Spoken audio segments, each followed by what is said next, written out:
পবিত্র আলাস্কা মসজিদে ফিলিস্তিনিদের ঈদুল ফিতরের নামাজ আদায়ের জন্য বাধা দিয়েছে দখলদার ইসরায়েলি বাহিনী, যা 1967 সালের পর প্রথমবারের মতো ঈদের দিন এই পবিত্র স্থানটি বন্ধ থাকার নজিরবিহীন ঘটনা হিসেবে দেখা হচ্ছে।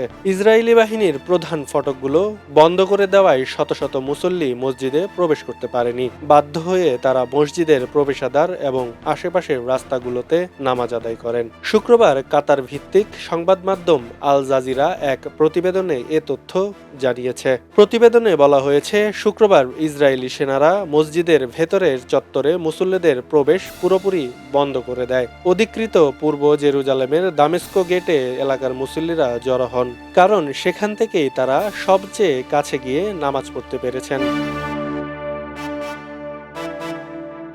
জেরুজালেমে গভর্নর এই পদক্ষেপকে একটি বিপজ্জনক, উত্তেজনা বৃদ্ধি এবং ধর্মীয় স্বাধীনতার উপর সরাসরি আঘাত হিসেবে নিন্দা জানিয়েছেন।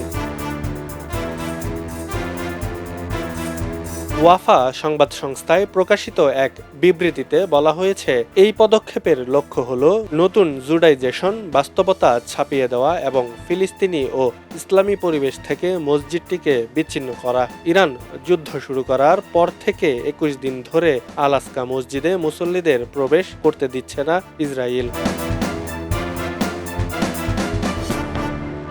অন্যদিকে গাজায় ধ্বংসস্তূপের মাঝেই ঈদ পালন করছেন ফিলিস্তিনিরা। পরিবারগুলো খোলা জায়গায় এবং ক্ষতিগ্রস্ত মসজিদের সামনে ঈদের নামাজ আদায় করতে সমবেত হন। গণহত্যা এবং বাস্তুচিত্রের শিকার হওয়া সত্ত্বেও মুসল্লিরা ঈদের ঐতিহ্য বজায় রেখেছেন।